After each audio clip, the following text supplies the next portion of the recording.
NCERT class 10 trigonometry का ये question number जो है 7 है और यहाँ पे आप क्वेश्चन देख पा रहे हैं cot थीटा इक्वल टू 7/8। तो बताना है इसका मान क्या होगा, इसका वैल्यू फाइंड करना है, पहला क्वेश्चन। दूसरा क्वेश्चन है हमारा कि cot स्क्वायर थीटा का जो है मान क्या होगा। ये दो प्रश्नों का जो है आंसर बताना है, जबकि हमें दे रखा है हमें दे रखा है क्या कि cot थीटा इक्वल टू जो है 7/8 है। तो इसके सहारे हमको जो है इन दोनों का जो है आंसर फाइंड करना है। बहुत ही सिंपल है, बहुत इजी है, केवल देखने से लग रहा है इसका भयानक रूप, लेकिन अगर हम इसको बनाना शुरू करेंगे तो बहुत सिंपल वे में जो है बन जाएगा। आपको बताएं कि इस तरह के प्रश्नों को सॉल्व करने के पहले एक बनाइए आप समकोण त्रिभुज, क्योंकि आप जानते हैं, हम भी जानते हैं और आने वाले भी जानेंगे कि cot थीटा ये tan का उल्टा होता है, यानी कि b/p होता है। ये तो सबको पता है ना, याद कर क्या है, गुड। cot थीटा जो होता है ये b/p होता है। और इसमें एक और चीज़ जो हम इस्तेमाल करने वाले हैं, इसके लिए इसको नोट कर लीजिएगा कहीं भी कि cot स्क्वायर थीटा, ठीक है, cot स्क्वायर थीटा, अरे यार ध्यान से देखो ना, cot square theta equal to, इसको हम लिख सकते हैं cot थीटा का होल स्क्वायर, ठीक है। cot स्क्वायर थीटा को हम लिख सकते हैं cot थीटा का होल स्क्वायर। इसको ऐसे भी लिख सकते हैं cot theta into cot theta, ठीक है। पर इससे तो ज़्यादा सुंदर ये लगता है देखने में, है ना, इससे ज़्यादा सुंदर ये लगता है देखने में, और जो जब ज़्यादा सुंदर लगे ये तो हम लोगों को पसंद आता है। तो यहाँ पे आते हैं और सबसे पहले इसकी मदद से जो है, मतलब जो गिवन में है, इसकी सहायता से हम क्या करते हैं, एक समकोण त्रिभुज बनाते हैं, ठीक है। चलिए बनाना। यहाँ पे हमारा जो है एक समकोण त्रिभुज बनके रेडी है और नाम दे दिए इसका ABC, और यहाँ पे एक एंगल दिखा दें कि ये है हमारा क्या है, सी पे जो एंगल बन रहा है वो थीटा बन रहा है, ठीक है। अब देखिए गिवन में क्या दे रखा है, सवाल समझने में कोई परेशानी नहीं होनी चाहिए, क्योंकि पहला जो काम होना चाहिए एक विद्यार्थी का ये मतलब कि कहिए कि गुण होना चाहिए, उसको इतनी समझ होना चाहिए कि सबसे पहले उस सवाल को जो है समझने की चेष्टा करें, इस सवाल में दिया क्या है और हमको निकालना क्या है। अगर ये चीज़ आप क्वेश्चन को बार बार, एक बार, दो बार, तीन बार पढ़ के अगर ये चीज़ समझ गए तो समझ लीजिए कि सवाल 70-80% आपका जो है बन गया है, ठीक है। तो पहले सवाल को पढ़िए और पढ़ने के बाद उसको समझने की चेष्टा कीजिए। सॉल्यूशन करना, सॉल्यूशन निकालना या फिर जो है सॉल्यूशन कहीं से मिल जाना वो तो अलग वाली बात है, लेकिन अगर आप उसको समझ लेते हैं तो फिर जो है बनाना आसान हो जाता है, क्योंकि 7 नंबर तक आ गए हैं आप। इसके पहले जो 6 प्रश्न बनाए हैं उसी से मिलता जुलता और कहीं कुछ नहीं। वही देखिए cot थीटा दिया है हमारा b/p होता है, वहाँ से जो है bp का मान दे रखा है, कर्व निकाल लेंगे पाइथागोरस लगा के, उसके बाद क्या जो भी मान देगा उसका निकाल लेंगे। तो चलिए देखिए क्या है, गिवन में दिया गया है, ठीक है। क्या दे रखा है, cot थीटा इक्वल टू 7/8।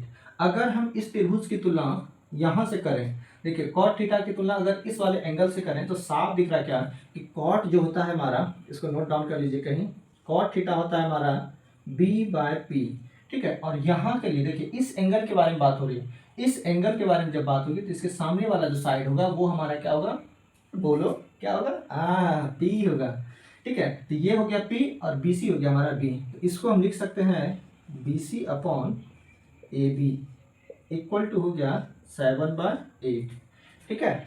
अब यहाँ पे अगर हम तुलना करें तो कह सकते हैं, अरे भाई कह सकते हैं कि BC equal to 7 unit and AB equal to 8 unit, ठीक है। आप कॉन्स्टेंट टर्म के भी लगा सकते हैं, इसके साथ कहीं कोई दिक्कत नहीं है, नहीं भी लगा सकते हैं, ये भी कोई परेशानी वाली बात नहीं है।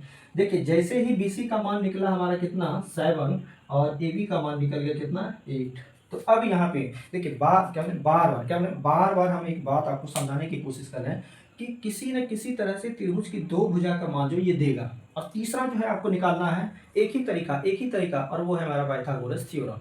तो यहाँ पे साफ दिख रहा है कि भाई साहब जब तक BC का मान नहीं निकलेगा तो फिर साइन का मान कहाँ से आएगा, फिर कॉस का मान कहाँ से आएगा, क्योंकि साइन और कॉस दोनों में तो h होता है, याद है कि नहीं, साइन और कॉस दोनों में जो है क्या होता है, h लगता है नीचे, तो फिर h कहाँ से लाएंगे, तो उसके लिए हम इस त्रिभुज में लगाएंगे पाइथागोरस प्रमेय और निकालेंगे यहाँ से AC का मान।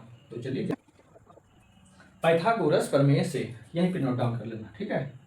यहाँ पे लिख लेते हैं क्या होता है AC, देखिए AC स्क्वायर क्या होगा, AC का square equal to A B का स्क्वायर प्लस बी सी का स्क्वायर, या ये हो गया हमारा ए बी कितना 8, 8 का स्क्वायर प्लस 7 का स्क्वायर, ठीक है, या 64 प्लस 7 हो गया 49, या ये हो गया हमारा 3 ए सी स्क्वायर इक्वल हो गया 113, ठीक है। ए सी का मान कितना आ गया 113, इसलिए ए सी बराबर कितना हो गया हमारा रूट अंडर 113 यूनिट, ठीक है। ए सी का मान जो आ गया रूट अंडर 113। चलिए रहने दीजिए, इसको परेशान होने की कोई जरूरत नहीं है, ठीक है, कहीं कोई परेशान होने की जरूरत नहीं है। अब देखिए जब त्रिभुज की तीनों भुजा का मान निकल गया तो अब सीधा जो है आक्रमण करेंगे क्वेश्चन नंबर फर्स्ट पे और उसको बनाने का जो है प्रयास करते हैं। सीधा जैसे ही त्रिभुज का तीनों भुजाओं की लंबाई निकल गया उसके बाद चलते हैं सीधे प्रश्न नंबर 1 पे। इसको नोट डाउन कीजिए।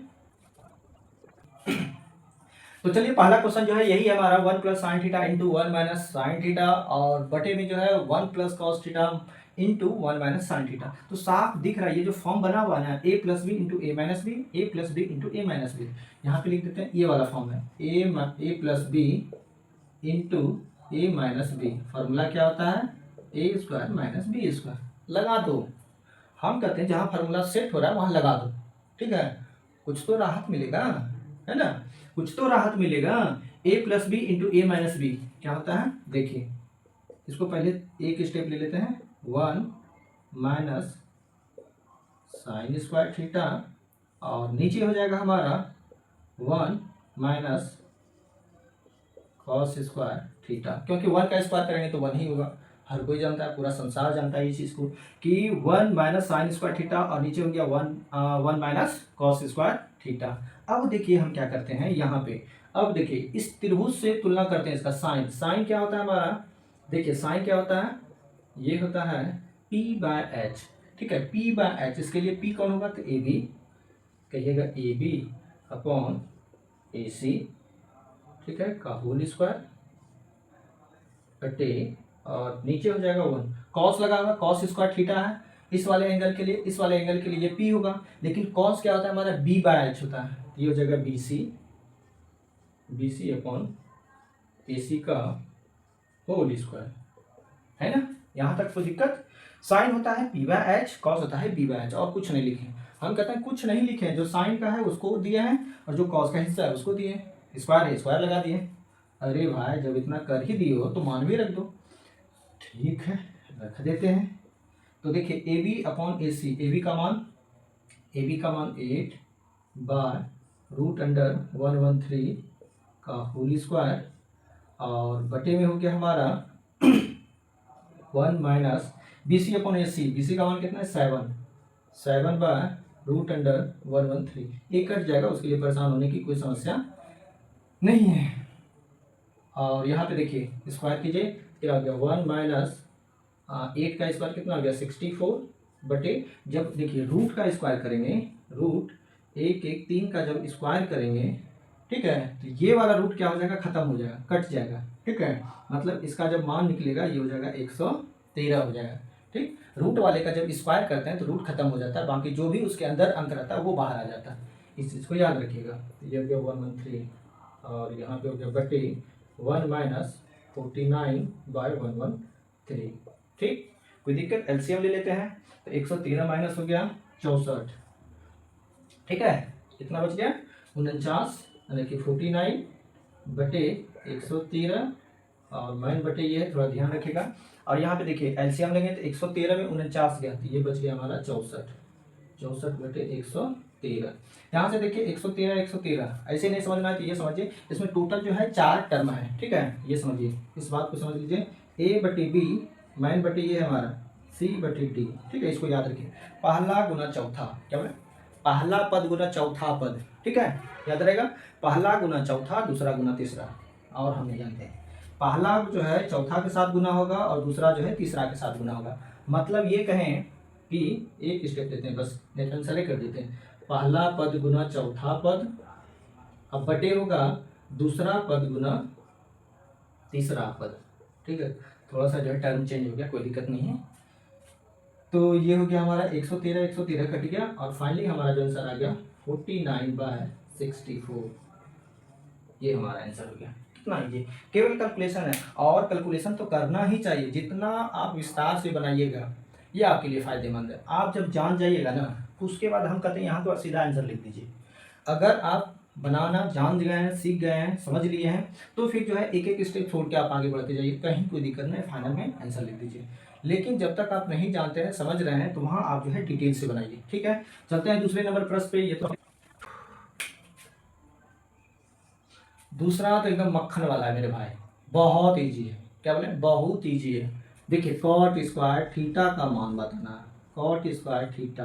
अरे भाई साहब क्या बोले, यहाँ पे तो दे ही रखा है, कॉट थीटा का मान दे रखा है 7/8। क्या बोले, कॉट थीटा का मान दे रखा है 7/8। तुम कहोगे नहीं नहीं हम सब वैसे नहीं मानते हैं, हम त्रिभुज काहे के लिए बनाए। ठीक है, तो त्रिभुज लेके ही चलो ना। अभी हम बताएं कि कॉट स्क्वायर थीटा को लिख सकते हैं, कॉट थीटा का होल स्क्वायर, और बिल्कुल लिख सकते हैं। कॉट स्क्वायर थीटा को लिख सकते हैं कॉट स्क्वायर थीटा का होल स्क्वायर, कॉट थीटा का होल स्क्वायर। और कॉट क्या होता है, इस वाले एंगल के लिए कॉट क्या होता है हमारा, b/p, यानी कि कह सकते हैं कि BC/AB, है ना, BC/AB। अरे हमको नहीं, देखो वहां देखो सुंदरी, यहाँ पे है, यहाँ है, यहाँ, इससे तुलना करो, इससे तुलना करो, और यहाँ मैच करो, साफ दिख रहा है कि इस वाले एंगल के लिए ये हमारा b होगा, ये हमारा p होगा, और कॉट होता है क्या होगा, कॉट जो होता है वो b/p। मान रख दो भाई साहब 7/8 का होल स्क्वायर, दोनों का स्क्वायर कर दीजिए 49/64। बल्ले बल्ले हो गया आंसर, है ना, बहुत सिंपल था। फिर भी अगर आपके मन में कोई समस्या हो, तकलीफ, दुख, पीड़ा, कष्ट, तो कमेंट सेक्शन में जरूर कमेंट कर दें, मैं उसे सॉल्व करने का जो है कोशिश करूँगा। तब तक के लिए